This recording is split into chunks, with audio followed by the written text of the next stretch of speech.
ay gis xam nañ situation bi ni mu demee jamono ji xale yi ñoom ñoo génn pour jàngalekat yi delluwaat wala nguur gi saafara seen i mitit ñu delluwaat ngir ñoom ñu mën a wéyal seenam njàng am na lu ngeen door ci ay waxtaan waaye am na kuréel gu ngeen samp ginnaaw loolu joxe diirub fukki fan ak juróom ngir mën a delluwaat indi solution wala déggoo ci seen biir ndax mën nañ dellu si sur le point de la situation laataa ñuy gën a xuus si waxtaan wi remonter ci jafe-jafe yi nga xam ne école sénégalaise am na ko de façon générale et surtout dégager perspective yi nga xamante ne moom moo jëm ci wàllu saafara yu sax. waaw li nga wax rek moo am constat bi. mu ngi nii ñëpp di ko vivre.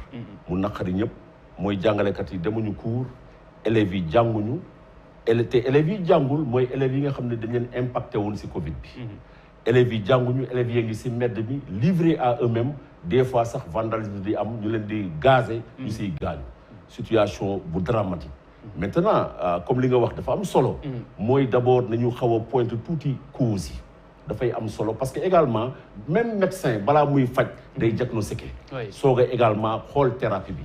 mais causes yi ñun ñëpp xam nañ ko répété waat ko même s'il est vrai que par déformation ay jàngalekat lañu.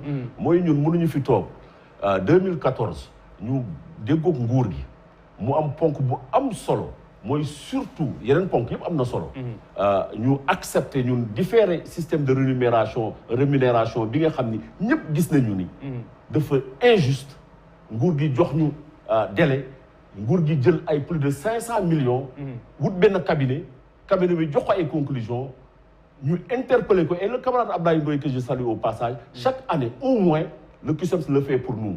dañu bind lettre bataaxal ministre. Premier ministre, président de la République, alerté ko pour ñu toog waxtaan prévenir. Malheureusement duñu mus a faale. ba mbas mi ñëwee ñu muñ li ñu neex ak li ñu naqari. yëpp ñu téye ko suspendre suñu mot d'ordre participer si effort de guerre bi. dem jàngale ji. am si ay dégâts collatéraux jàngalekat yu bari génn si àdduna. jàngalekat yu bari feebar si fu ne ñu daw leen stigmatiser leen. ñu lépp métti ñu muñ ko ñu. interpellé gouvernement et fan mi fekkee na ko vidéoconférence ne leen dañu toog waxtaan musuñu ñu faale mu ne këtt ni jonn nag ñun on est obligé parce que quand même 100 000 enseignants yëpp def ay assemblée générale ne ñu lii il est temps ñu teg ko xam nga lu tax il est temps ñu teg ko ba ñu nguur gi waxee système de rémunération de la fonction publique du yoon kese fonctionnaire au Sénégal yëpp la mais ñu toog xëy ñu koy régler de manière sectorielle régler ko greffier yi régler ko ñeneen ñu koy rafetlu nag. parce que quand même foo am avancé rek dañ koy rafetlu. du seen ay moo ñëwagul woon. waaw mais ñoom ñoo njëkk a jéggi seen parole. parole bi mooy dañ ensemble dañuy def benn ndëpp comme ni ñu ko defee woon Ngor Jaaraama. toogaat ñëpp mais ñu sous la table ñu koy régler ñeneen secteur. mais ñu ne leen nag ñun il est temps que ñu régler ko.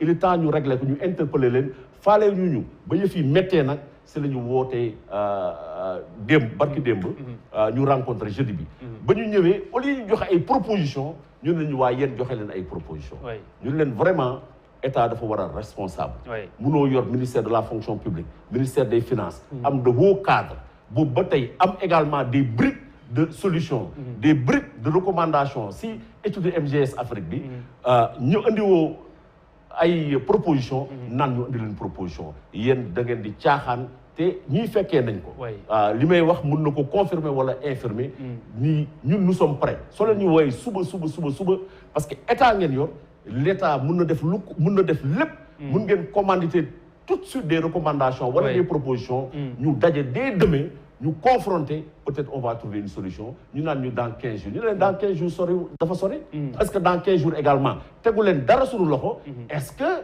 ñi nekk grève dañ ko suspendre je ne pense pas mais dans 15 jours est-ce que problématique yëpp ngeen di aborder wala mais du ñu aborder problématique yëpp parce que au moins li ñu mën a retenir mooy tey dañuy circonscrire suñu champ d'action bu njëkk dañ doon wax rek système bi dans sa globalité léegi ñoom d'accord nañu pour circonscrire ko si champ wu enseignants yi nga xam ne ñun enseignants yi suñu grille de salaire maîtriser nañu yëpp dañu xam yan levier la ñuy tirer suñu tirer levier yi à peu près au moins mu xaw a méngoo ak lu juste lu équitable ak suñu yeneen naataango yi nga xam ne ak si njiiti établissement yi aussi administrateur mais naturellement bokk nañ si njiitu établissement yi bokk nañ si parce que soo jëlee suñu yenn établissement yi am proviseur bu am 12 000 élèves mais soo ko gisee si biir élèves yi mais dañ koy yërëm bu njëkk ñun bañ nekkee lycée. proviseurs yi amoon nañu sax oto intendant yi amoon nañu oto.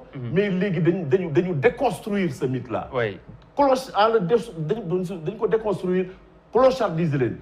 proviseurs yi ñoo fi nekk ay proviseurs yoo xam ne dañuy yor ay 20 personnes yoo xam ay hiérarchie A1 lañu ay PS. ban service la am. amul fenn ñuy végéter di vivoter. nous pensons que dafa jot. muy inspecteurs yi. di inspecteur de l'enseignement yi. di même inspecteur d'académie yi. ak inspecteur psychologue yi. de même ñoom ñëpp dañ leen boole si. très bien circonscrire ngeen mais ñun dinañ gën a yaatal. pour gën a mën a indi ay solutions. am na 14 corps. yooyu bàyyi nañ ko xel. très bien parce que cadre général bu enseignant yi am na 14 corps. te ñëpp bàyyi nañ leen xel. alors Fane yéen am na lu ngeen si fekkee am na lu ngeen si dund. tey jii ban appréciation ngeen am ci point d'achoppement yooyu est-ce que gis